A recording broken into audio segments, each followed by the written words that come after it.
হযরত হাসান বসরি রহমাতুল্লাহি আলাইহি ওই মুরিদকে বললেন, শোনো, তুমি ইস্তেগফারের আমল বাড়ায়া দাও। এরপরে আরেকজন আসলো, হাসান বসরির কাছে এসে বলল, ও হাসান বসরি, আমি তো অনেক দিন হয়ে গেছে বিবাহ করেছি, কিন্তু আমার সন্তান হয় না।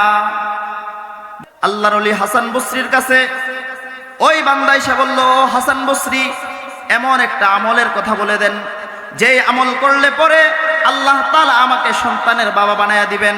হাসান বসরি রহমাতুল্লাহি আলাইহি আল্লাহ তাআলার ওই বান্দাকে বললেন, তুমি এবং তোমার বিবি দুইজনে মিলে ইস্তেগফারের আমল বাড়ায়া দাও। তোমার বয়স 50 হয়ে গিয়েছে, তোমার বয়স 80 হয়ে গিয়েছে, তুমি আল্লাহ তাআলার নাফরমানি ব্যতীত কোনো গুনাহের কাজ ব্যতীত কোনো ভালো কাজ করো নাই। বান্দা, এই সময় তোমার মাথার মধ্যে এই চিন্তা চলে এসেছে, আমাকে একজন সৃষ্টি করেছেন কোনো একটা উদ্দেশ্য নিয়ে।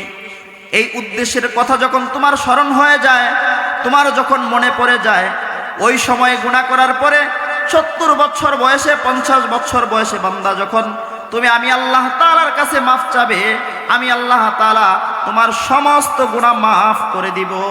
সুবহানাল্লাহ। এইজন্য আল্লাহ বলেন, ফাকুলতুস্তাগফিরু রব্বাকুম ইন্নাহু কানা গফফারা। বান্দা, তুমি গুনাহ করতে করতে তোমার জীবনটা তুমি শেষ করে দিয়েছো।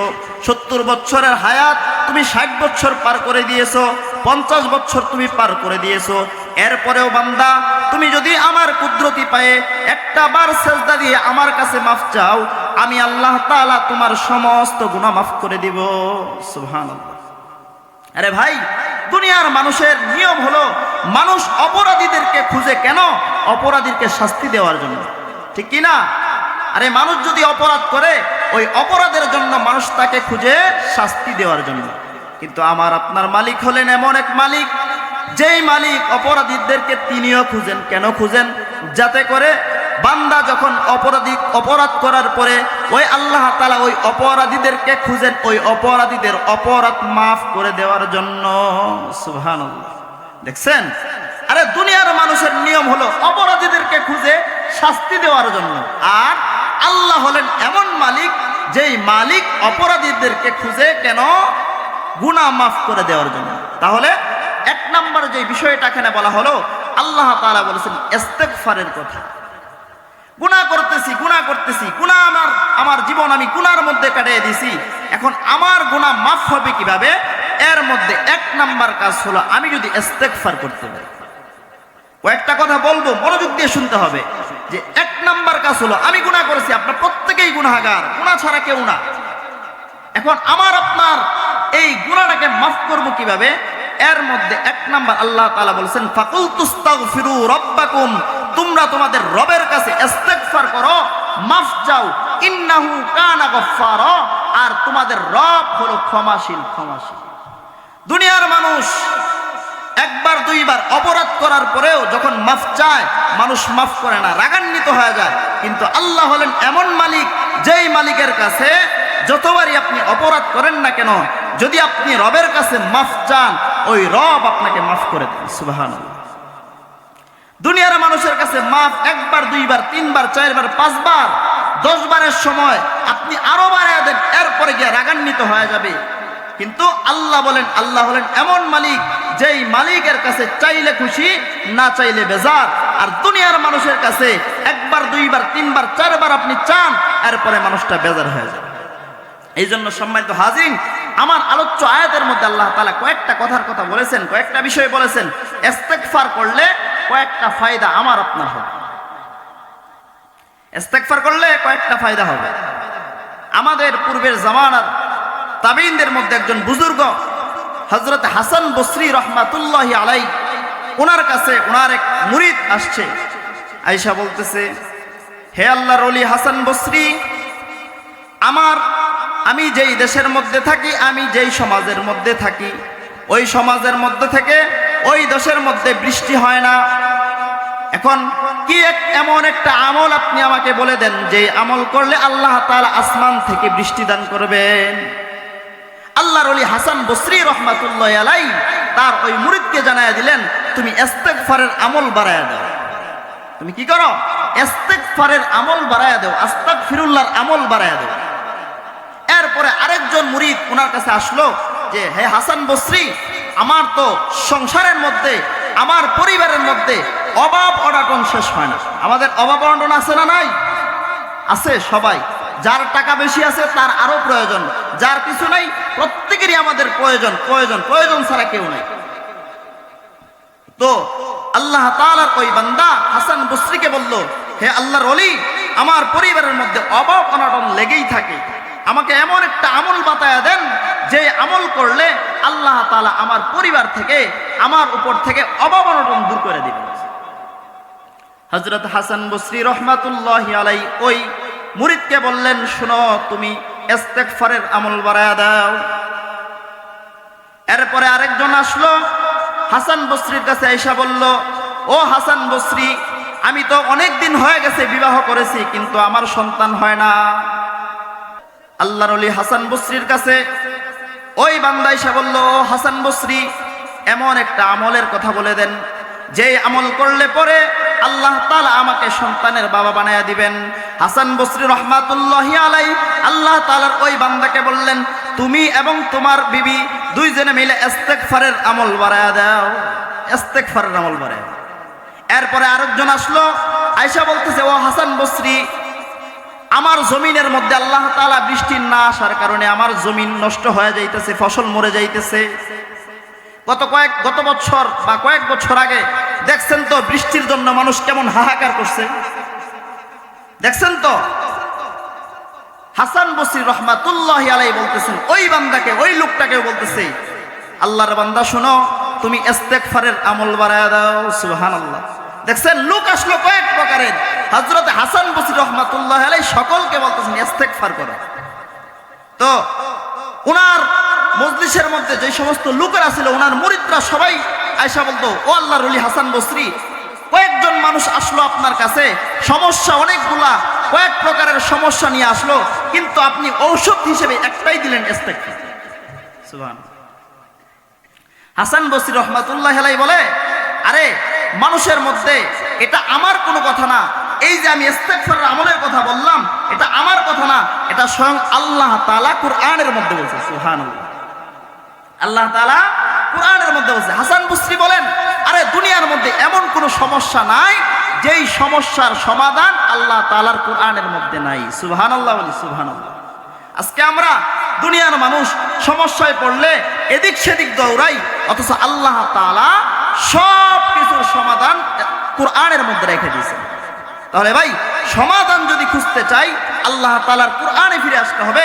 আল্লাহ তাআলার কুরআনের মধ্যে যখন আমি ফিরে আসব, কুরআনের ফর্মুলায় যখন আমি আমার ওই জিন্দেগিটাকে আমার কুরআনের ফর্মুলায় সাজাবো, আল্লাহ তাআলা আমার সব কিছুর সমাধান আল্লাহ তাআলা করে দিবেন। এই জন্য ভাই, যদি সমাধান পাইতে চাই আমাকে কুরআনে ফিরে আসতে হবে।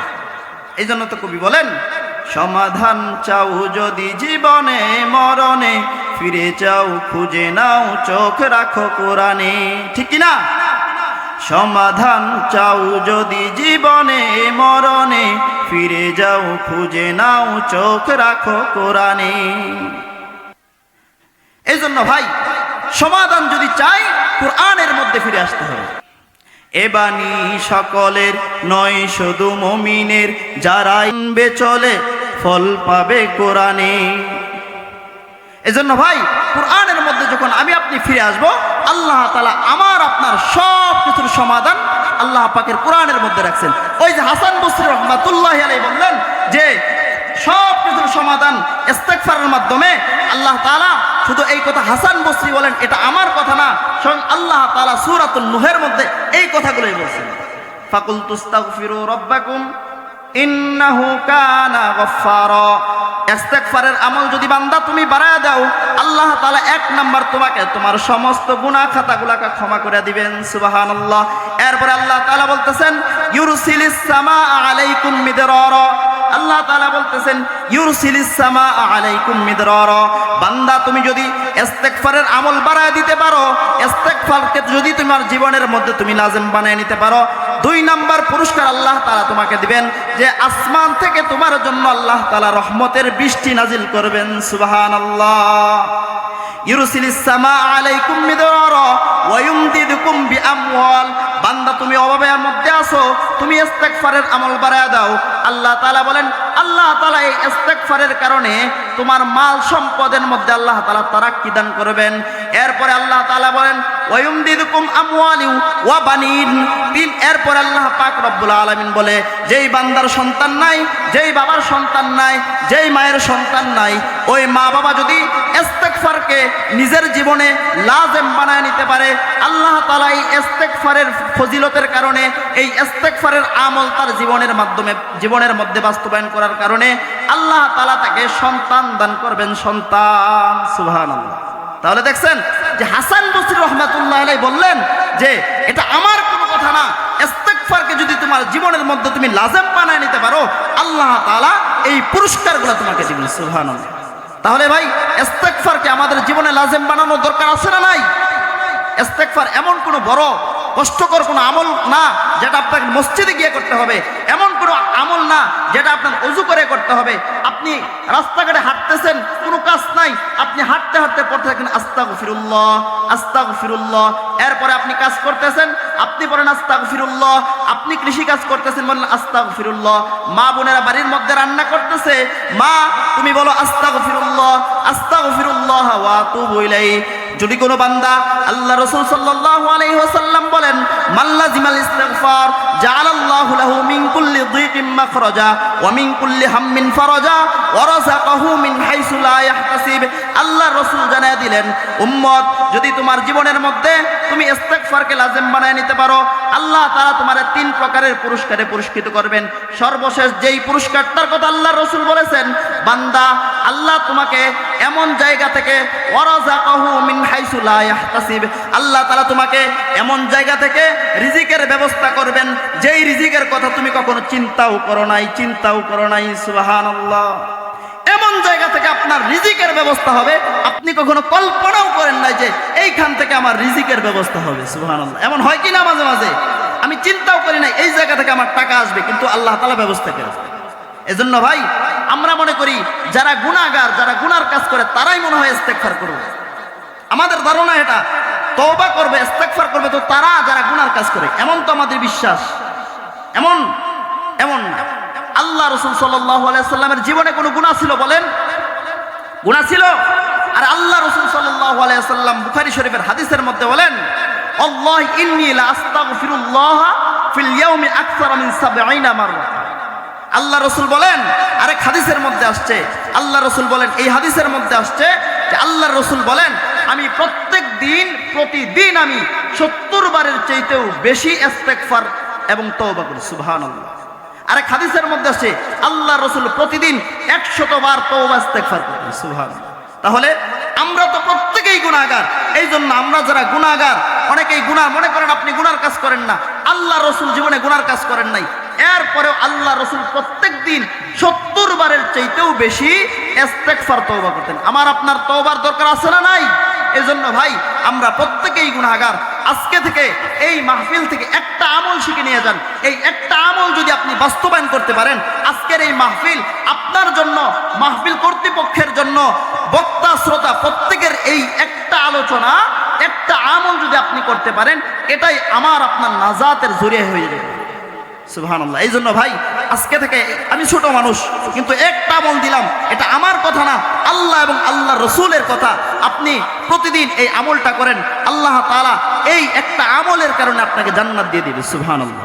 আল্লাহ তাআলা আমাদের প্রত্যেককেই আমল করে তৌফিক দান করুন। আমিন। আসসালামু আলাইকুম ওয়া রাহমাতুল্লাহ।